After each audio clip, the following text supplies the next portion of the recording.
probably post this on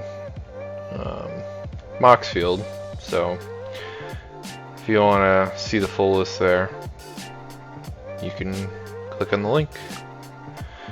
Anyways, I've been thinking about what kind of commander player I am lately, thinking in terms of power level.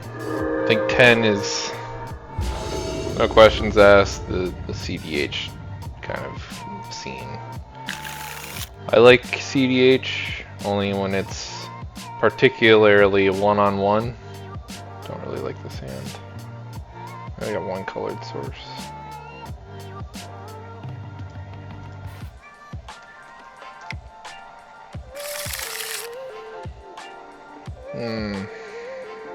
Better, but alright, make it work.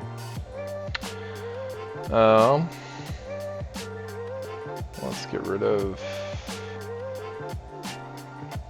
one of these 3 drops. I kind of pay the same kind of dividends. The reason why I chose Duelist Heritage over the Aura is because if my commander dies, I also don't lose the Aura, and they essentially do the same thing. Eventually, the light from within would have scaled up higher and faster, but I want things that are playable, especially in the early game.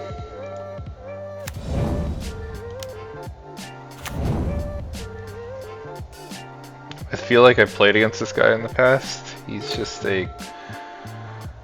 doing the Karn thing where he turns all permanents into artifacts and then uses Karn to turn those artifacts or those lands into artifacts and blows them up for the cost of 1 mana. So this is going to be a tough deck, even though it's a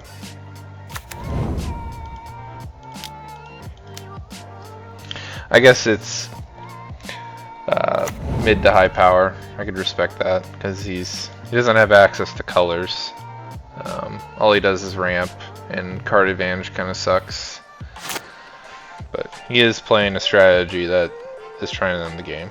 I could respect that. Most of my decks do the same. And I would agree that this is probably not CDH deck. It's probably exactly what he... Oh! Okay. That's the bummer of playing on MTGO, I guess. I can't really show you how things are, because people like that will surrender. Anyway, well, the moment something doesn't go their way, they surrender. And he probably had a very ideal hand of 1 land was probably good enough, plus the Divining Top, and then missed once and would rather not play. Really decent hand. Oh. Yeah. If you're gonna be playing budget decks, you probably should make a budget lobby. I don't think anyone is gonna be honoring that. This is probably a CDH deck, just based on how many colors. If you want to prioritize opponents based on nothing in play, just look at how many colors their deck is, and that's probably a good indication of who you should be trying to beat out of the game. This guy in the middle would have to be super far behind for him not to be on my radar.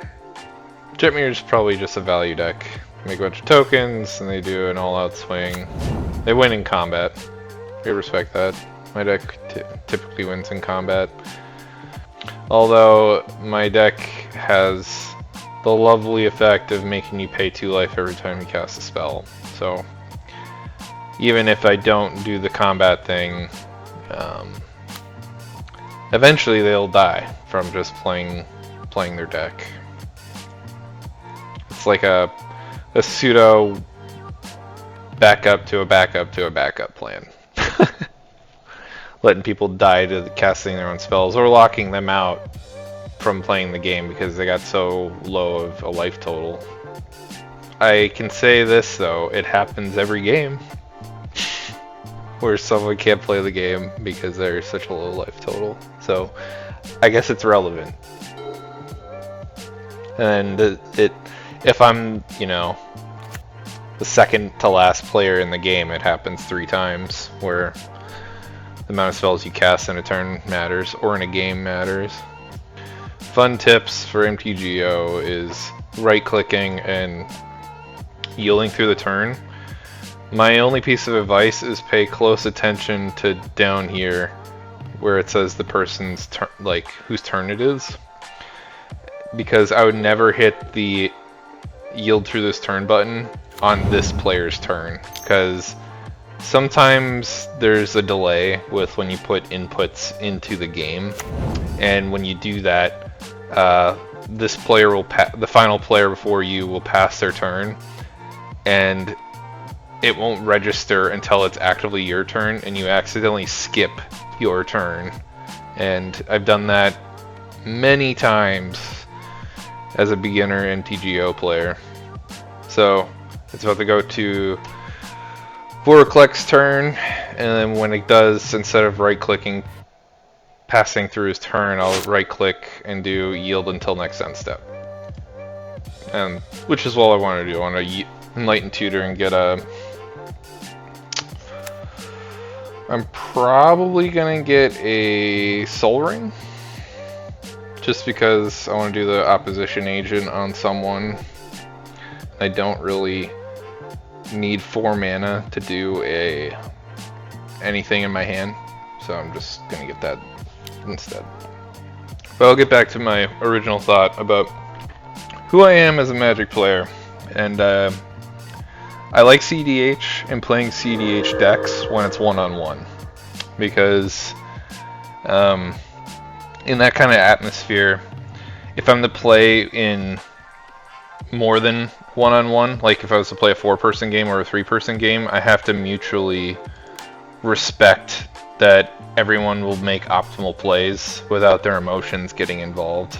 Because sometimes if you piss a random person off, they'll just tank you and they'll bring you down like a lead weight. And I don't know, when it comes to CDH, the fun is not necessarily about winning, but it's about solving problems. And win or lose, you tend to have a good time, which is why I like playing in these like 7 to 9 power pods, because I don't really care if someone tanks on me. If they get pissed off, they're allowed to get pissed off. The game is a lot less meaningful to me. Other than, again, I'm solving problems and I don't really care about winning or losing. And the way I build my decks is I like to optimize them to their fullest potential. And this deck in particular, I had built a while ago, and it was feeling kind of clunky, and I wasn't really feeling what was going on in it. I have to manually click things through on people's turns now in case they search their libraries, and I want to kind of ruin that for them with my op agent. If no one does do it, I'll still play it on Voracleck's end step, or maybe I might get a cheese block on someone, then I'll cast it. Because I like optimizing my decks so much. Some people like to ask me for advice about how to make their decks better, and lately I've had people ask me on different platforms, either in the store that I play at or on Reddit, and I'll do a bunch of work for them to make them happy. It's just like in my nature to, you know, deliver my best. And they'll be like, I don't want this to be CDH. And it's like, it's not CDH, it's just optimized. And they won't take my recommendations. And it's just like, why did I waste my time doing that? So lately, out of the kindness of my heart, I've been thinking, if there's anybody out there that watches my video, I will, and are serious about me optimizing their deck. It could be any commander, doesn't matter what it is. Just expect the best it can be. If you're struggling, say you're a new player and you're having a hard time keeping up with your seasoned friends, I think those are the people I would like to help out the most. Because like when I first started playing, my friends were not generous to me at all. I just would lose and lose and lose, and I had to learn the hard way. And that's probably why I'm the way I am as a player. Yeah. This guy's a little upset I blocked this token. Or, oh no, I'm just turning off searching libraries. I guess that's more of an issue. For sure. Oh, he's more upset about getting attacked. That's kind of funny. Ooh, that's pretty sweet. Well, now my commander gets to do its thing.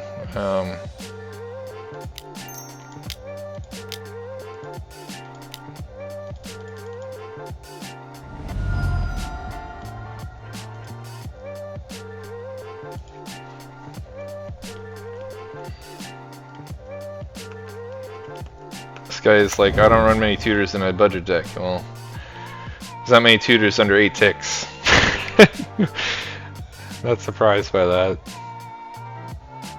People tend to forget that they have a combat step also.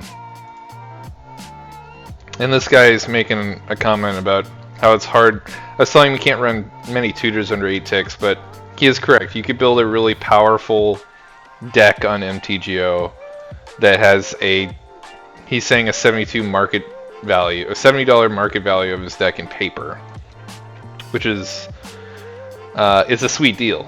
Like, you'll buy your staples for big dollar on MTGO. By big dollar, I mean it'll be close to what it is in paper, but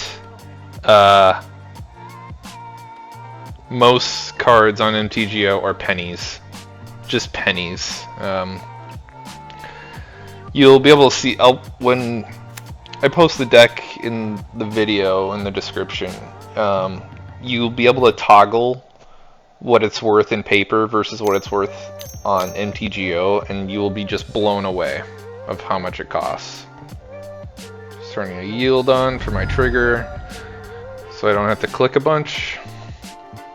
Speaking about clicking a bunch, there's an all-star in this deck. It's Bloodchief Ascension. Mostly because it turns on with a single revolution of the table or faster. Because every time someone loses 2 life, you put a counter on it, and then once it has 3 counters, every time a card hits the graveyard, they lose 2 life, and then I gain 2 life.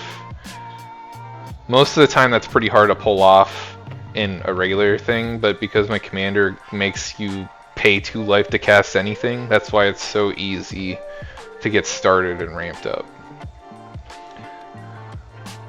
And unfortunately, there's a bug with that card that's been around for as long as I can remember on MTGO, where even if I turn on auto yields, it makes me click a bunch.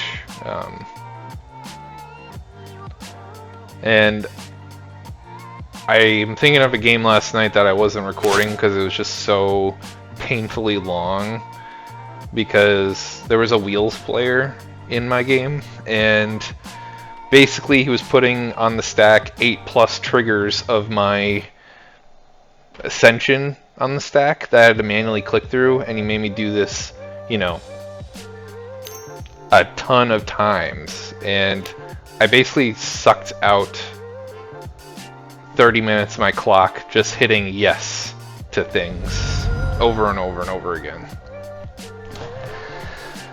And that was like a 2-hour game mostly because of me, which I didn't feel good about.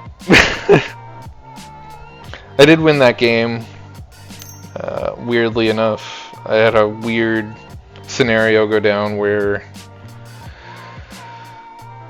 this guy stole my commander and stole my Exquisite Blood, so he got to like single-digit health and then brought himself back up to 90.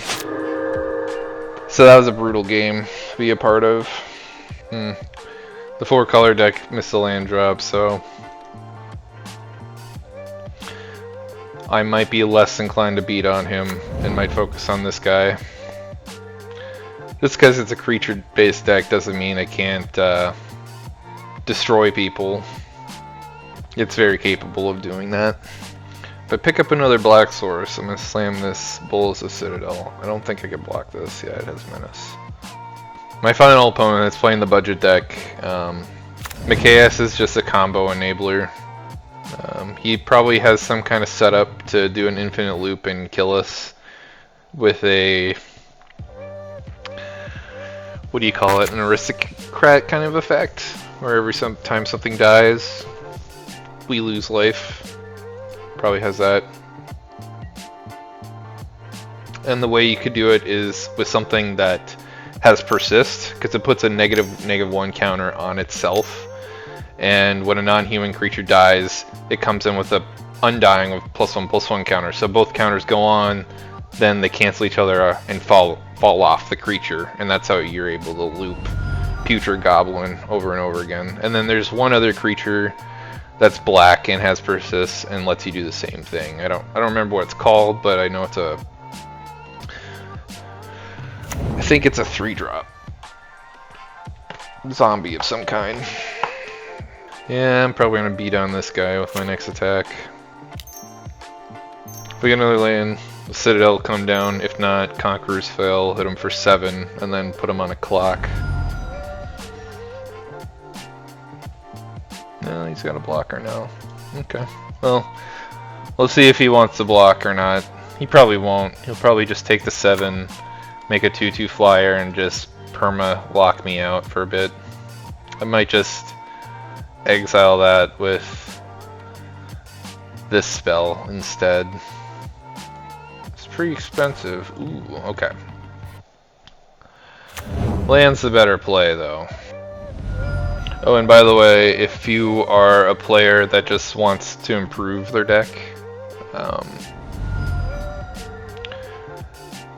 and you already think you're in a really comfortable position, that's fine too. I'd be just surprised if anybody wants me to improve their decks at all.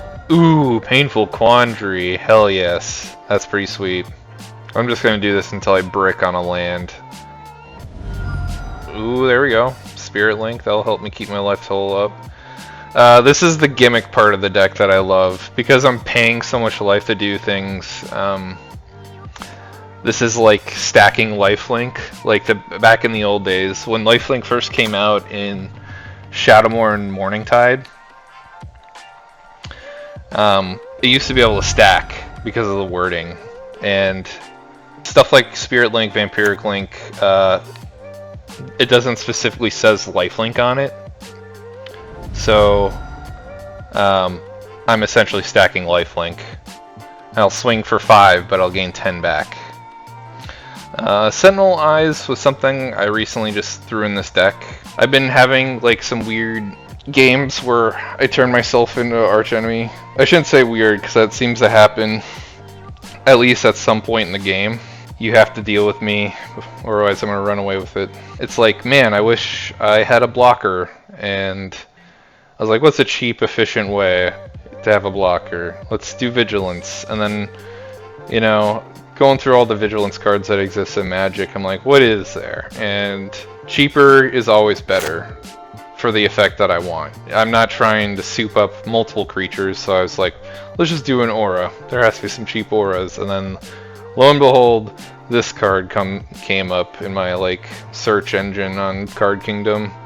I love the search engine on Card Kingdom. It's the easiest one to use. It's specific. I don't really like the TCG one that much. They include too many menus. Like, unlike Card Kingdom, if you have to like search by set, it has a drop-down menu, so it doesn't like suck up your whole entire computer screen. I had a thought come to mind when we were talking about budget and the cost of things that are strange. Is like older cards on MTGO get reprinted a lot. So things like my Scrubland is like $4. I have a Tabernacle in this deck that's also $4. You can't get that kind of a deal anywhere. There is no such thing as a reserve list on MTGO. There is some gripes about newer stuff coming out, in that MTGO and the guys that program the game have a hard time keeping up with the extreme amount of products that have been coming out. So like, particularly new Commander stuff gets left out, and there's some sweet cards from Commander that I wish I could play that you just can't get them, because the way that they do it is, ever since Commander 2017 or 16, they have this system called chests, and you get these cards that come with the chests. And sometimes those cards are Commander cards from products that weren't released on MTGO. So the supply is extremely low, and you just can't buy it anywhere. That's my only gripe, is you could play with any card for dirt cheap, and you have access to the largest card pool outside of Paper. It's definitely bigger than Arenas. You just don't have access to the Commander cards, which I guess is the same kind of problem with MTGA. I made that guy scoop. Not surprised. It's a March enemy right now. It's a tough game. They have to pay all this. You either pay 7 life to play a single spell, or pay 2 life and discard a card. And no one's got a engine for drawing a ton of cards, so there's that.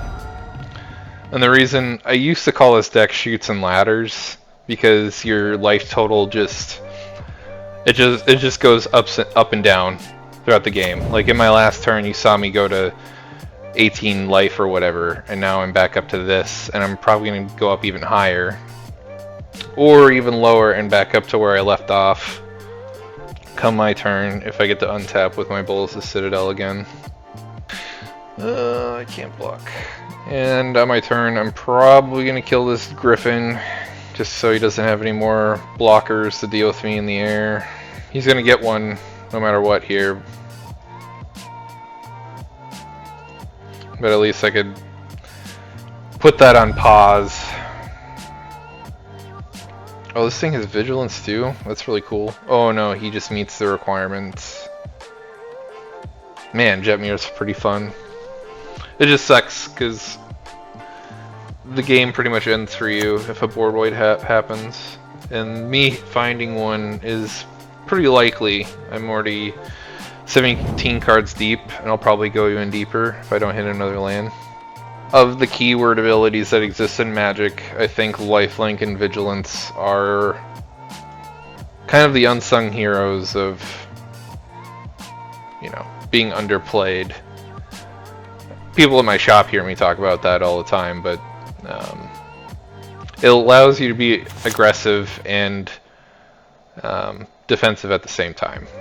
Let's put it on my... it doesn't matter. Ooh! So this is a card I've been playtesting. This is only the second time I've gotten it. And basically what it does is it lets me curse a player, and every time that player casts a spell, a counter gets added to it. And then when that player dies, I basically cash out, and I gain X life and draw X cards. It is unbelievably easy to rack up some serious cheddar on this card. And usually how you play it is you either play it on the arch enemy, or you play it on the guy that's, you know, behind you and you're the arch enemy, like this scenario. So this guy is my priority number one getting out of here. He has the most permanents in play by far. He can threaten me life total wise. I might actually play this March of Otherworldly Light on his token, just so I could make him a little more nervous at casting things. And if I used it on his Jetmir, it really wouldn't matter much, just because he just casts it again. I guess that ties up his mana, and the tempo might be worth it. Ugh. I could cast this just so I could, you know, proceed in the game. But I guess I'll wait. I'm not in a rush, really. I might use it later. Maybe I'm being a little cowardice about it. I don't really need cards at this point, so I don't really need to play it. If I was in a jam and I'm about to lose, I would go balls to the wall with it. I'm probably gonna respond to this and just cast this spell for now. I don't know if... Oh no, he just surrendered. Okay. See, now I get to draw these cards. Cool. And then I can leave up my march for this guy, if he somehow manages to both get his Mikaeus down and a little persist creature. I have this up to interrupt that. Oh, this guy. Well, that's a bummer. I think he bugged the game out by surrendering at instant speed, because these spells and triggers are still on the stack. So he has to respond by hitting yes, and he's no longer even in the game to do so. I don't know if there's a timer for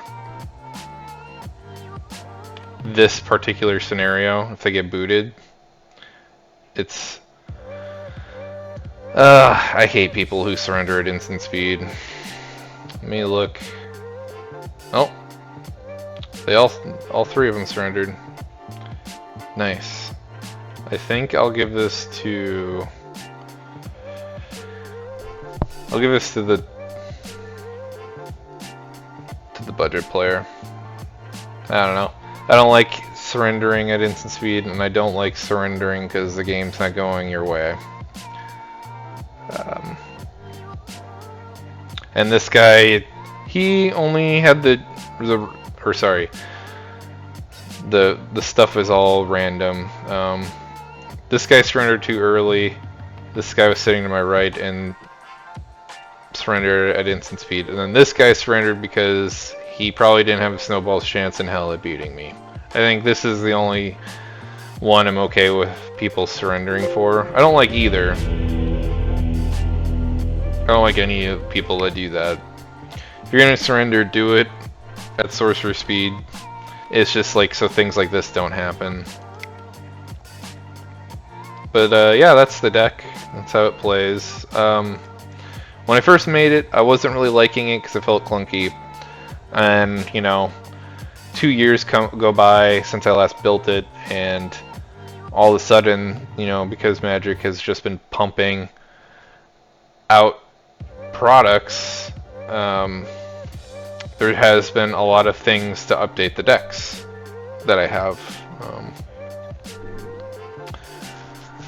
And lately I've been really liking that one. I think my previous Orzhov deck that I used to play is Karlov, the Ghost Council, and it kind of played the exact opposite of this version, where this deck is trying to get large swaths of life in one occasion, but the Karlov deck is trying to make as many little instances of life to stack up counters on himself. And it was basically a Voltron deck without me having to invest into Voltron. I would just, you know, have a land that makes him invasive and then just spank someone with a 20 plus commander damage. And he's had a lot of utility because I could remove the counters and exile something, but I don't know. I think I like this deck more because I get to play. I call this, instead of calling it Chutes and Ladders, I call it Cost of Living, because I permit people to do what they want to do in Magic, but it comes at the cost of something else. Albeit it's mostly life, and it just racks up.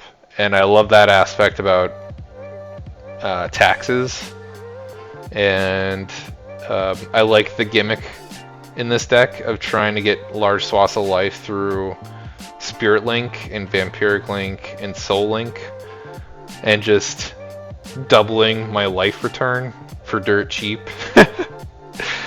I think those are probably the two reasons why I've been preferring this deck over the sweet utility of Karlov.